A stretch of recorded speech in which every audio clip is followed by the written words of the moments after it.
Hey there, 8th grade. Today we're talking about one-step inequalities. So we already know how to graph the solution to an inequality. So if we have just the variable is unequal to something, we know how to put that on a number line and show all of the solutions, the infinite number of solutions. But sometimes we're going to have to undo what's been done first. So one-step inequalities are really similar to one-step equations, but there's one little thing we have to examine pretty closely. So why don't you get that title, date, and name, and let's look at it a little closer. So weird things happen. So let's imagine that we have an inequality. And again, I want you to imagine the scales. So if you have the scales for an inequality, things are unbalanced. They're unbalanced in one direction. So in this case, 12, trying to make it mimic how it should be on that side. 12 is greater than 6. Now if I add an amount to both sides of the scales, it will stay unbalanced in the same way. If I add weight to both sides, the same amount of weight, and one side is already heavier, it's going to be heavier. Both sides will be heavier, but the heavier side will stay heavier relatively. And if I subtract amounts, then yeah, the heavier side will stay heavier as long as I subtract the same amount from both sides. So addition and subtraction seems okay. But what about multiplication and division? Well, let's look at some examples and see what we think. So in this case, we have 12 is greater than 6. Hopefully we all agree that that's true. But what if I divide both sides by 6? In this case, we'd have 1. Divide this by 6, we have 2. 2 is greater than 1. Okay, that's also true. What if I have a negative in my inequality, and let's say we're going to multiply by a positive. Let's multiply both these by 3. Negative times a positive is negative 15. And originally that statement was correct. 6 is greater than negative 5. I hope you agree with that. Multiply this one by 3. We multiply both sides by 3, the same number.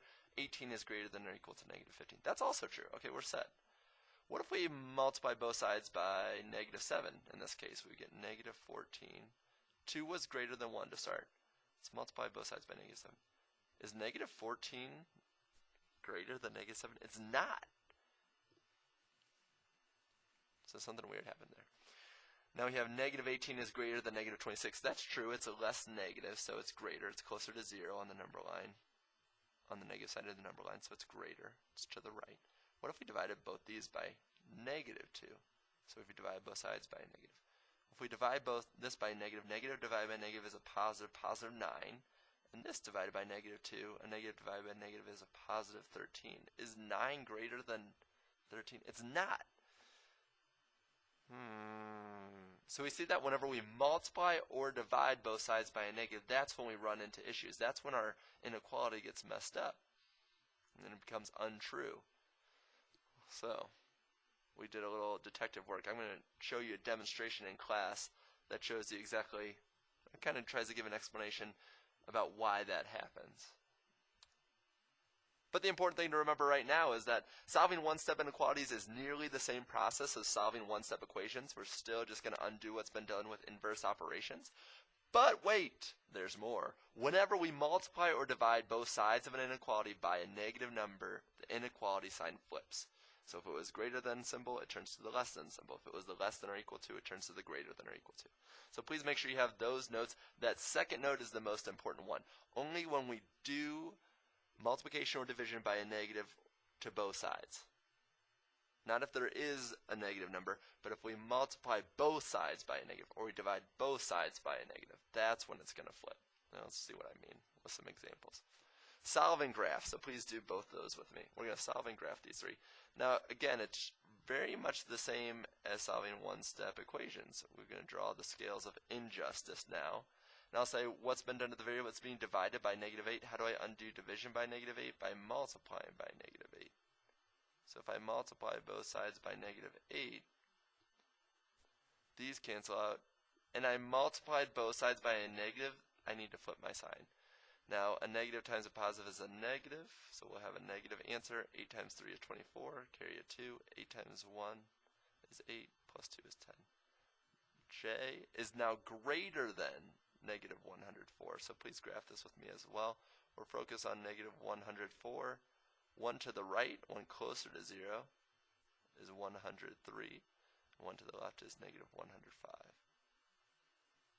Now it cannot be equal, so I'll leave an open circle. And J is on the greater than side, which we know greater numbers are always to the right on the number line. So J could be negative 104. It cannot be negative 104, but it could be anything to the right. So negative 103, negative 102, 75, 5 million. It could be any of those numbers. Let's look at this next one. We're going to do the same thing, except we have an addition inequality now. We're going to draw the scales of injustice and say, if 5 and 7/10 plus m is greater than 43, what could m be by itself? Well, positive 5 and 7/10 is being added, so we need to subtract it from both sides. Again, when we're adding or subtracting decimals, we need to line up our decimal. And since they don't tell us that 43 has any tenths, we assume that it has 0. And we are right in that assumption. They would have to tell us otherwise. Now in this case, even though it looks like negative 5 and 7/10, we're only subtracting, and we said that that's okay. The rule is that it flips whenever we multiply and divide both sides by negative. So we're going to subtract. I need to borrow here. 7 from 10. This is also one you could certainly do mentally. 7 from 10 is 3. 5 from 2. Can't do that either. 5 from 12 is 7. So we have 37 and 3/10. In this case, we'll graph it again. We're focused on 37 and 3/10. One to the right, we could say a number bigger and a number less. And that would be okay too, as long as we can use it to check. Now m cannot be equal, but m is all values greater. So again, we're going to shade to the right. And m could be any of these. The infinite number of solutions are all numbers greater than 37 and 3/10. This last one, we're going to do the same thing yet again. This is negative 3/7 is greater than or equal to 3/14 g.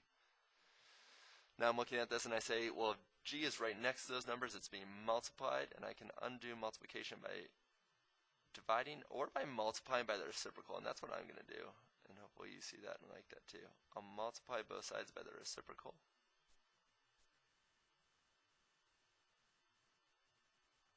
And I'll multiply this side by the same, 14/3.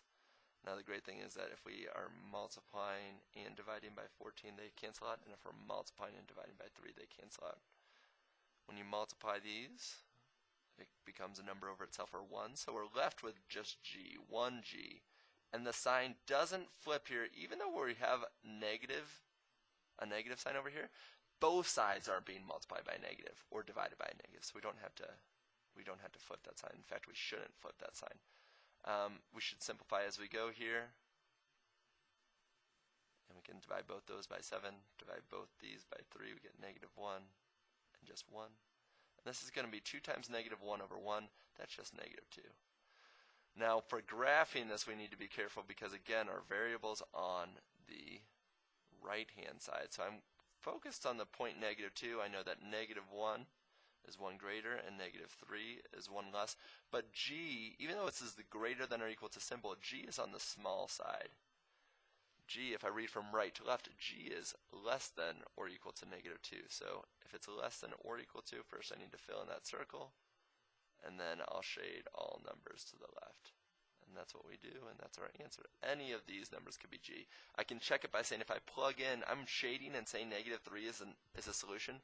Is negative 3, if I plug it in for g, is it less than or equal to negative 2? Is negative 2 greater than or equal to negative 3? It is. We're good to go. Per usual, leaving you with some examples to do on your own, so let's check them out. First one says negative 16 plus m is greater than or equal to negative 336. Pay attention to those signs. How do you cancel out negative 16 or 16 negatives? Number 2 says negative 4 is greater than k over negative 17. Make sure you pay attention to your rules. Please solve and graph. Show me all your work, and I'll catch you later.